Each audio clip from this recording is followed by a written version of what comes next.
ஆந்திரா வனப்பகுதியில் தமிழக கூலி தொழிலாளர்கள் 20 பேர் சுட்டுக் கொல்லப்பட்ட சம்பவத்தை அடுத்து திடுக்கிட வைக்கும் பல அதிர்ச்சி தகவல்கள் வெளியாகியுள்ளன. செம்மரம் கடத்தியதாக பதிவு செய்யப்பட்ட பொய் வழக்கில் ஏராளமான தமிழர்கள் ஆந்திர மாநில சிறைகளில் இருப்பதாகவும் வனப்பகுதியில் பலர் சுட்டுக் கொல்லப்பட்டுள்ளதாகவும் பரபரப்பு தகவல்கள் வெளியாகியுள்ளன. ஆக்டிங் டிரைவர் சார், எனக்கு ஆக்டிங் என் லைசன்ஸ் என் விசிட்டிங் கார்டு எல்லாருக்கிட்டே இருக்குது.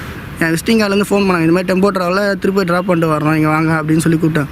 அதில் போய் மாட்டினேன். கிட்டத்தட்ட நான் 70 நாளாக உள்ளே இருந்தேன் சார். சந்திரகிரி மாவட்டம், அது திருப்பதி பக்கத்தில் ஒரு 10 கிலோமீட்டரில்.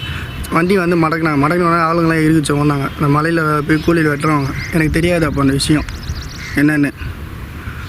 பிடிச்சி நேராக வந்து திருப்பதியில் நீலமங்கலம் வந்து டிரான்ஸ்போர்ட் ஆஃபீஸ்னு ஒன்று இருக்குது, அங்கே கூட்டிகிட்டு போயினாங்க.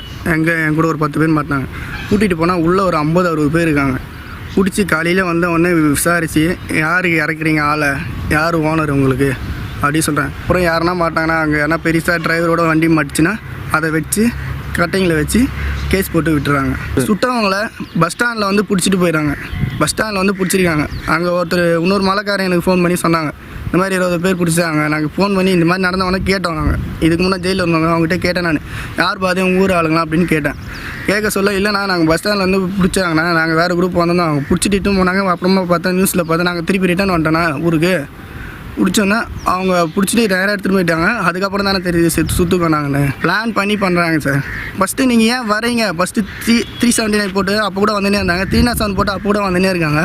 இந்த மாதிரி பண்ண நடுவில் மலையில் கூலிக்காரங்க சொல்கிறாங்க, எத்தனையோ பேர் சுட்டுட்டு இதுக்கு முன்னே ஒரு வாட்டி ஒரு கூலிக்காரர் உள்ளே இருக்கவங்க ஜெயிலில் இருக்கவங்க சொல்கிறாங்க, தம்பி இந்த மாதிரி 300 பேரை வந்து மேலே வந்து நாங்கள் கட்டை எடுத்துகிட்டு வர சொல்ல அவங்க 200 பேர் 300 பேர் வந்து ரவுண்டர் போனாங்க. அதில் மாட்டினாங்களே என்ன பண்ணாங்க, அந்த கட்டை எடுத்துகிட்டு போக முடியாமல் அங்கேயே கட்டி வச்சு, அந்த கட்டையோடு சேர்த்து அந்த கட்டை எடுத்துகிட்டு போக முடியாதனால அங்கேயே கட்டையோடு வச்சு எரிச்சிட்டாங்கப்பா.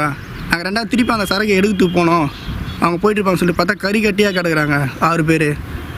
அவங்க வந்து கூலி ஆளுங்களுக்கு வந்து மூளையே இல்லைங்க. அவங்களுக்கு எதுவுமே பண்ணுறது, என்ன பண்ணோம் ஏது பண்ணோம் எதுவுமே தெரியல. அவங்களுக்கு கூப்பிட்டா யார் கூப்பிட்டாலும் வந்துடுறாங்க கிளம்பி.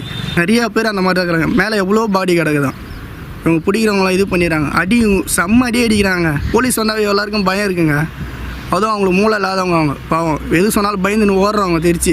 அவங்க எப்படிங்க திருப்பி தாக்கியிருக்க முடியும்? கடப்பா ஜெயிலில் இப்போ கூட கணக்கு பண்ணி பார்த்தீங்கன்னா இவ்வளோ தமிழ் இருக்காங்க. கிட்டத்தட்ட 1000 பேர்கிட்ட இருக்காங்க. இதே மாதிரி சத்தியவீடு போய் பாருங்கள், காலாசியில் போய் பாருங்கள், திருப்பதியில் போய் பாருங்கள், ஜெயிலில் உள்ள எவ்வளோ பேர் தான் மாட்டிகிட்டு இருக்காங்க. மரம் வெட்டவங்க வந்தவங்க பாதி பேர் சார். மரம் வெட்டினவங்க வந்து போகிறவங்க ஸ்டார்டிங் போகிறவங்களே பிடிச்சி உள்ளே போட்டுடுறாங்க. அவங்க கணக்கு அமைச்சிடுறாங்க. அவங்களுக்குள்ளே டீலிங் இருக்குது.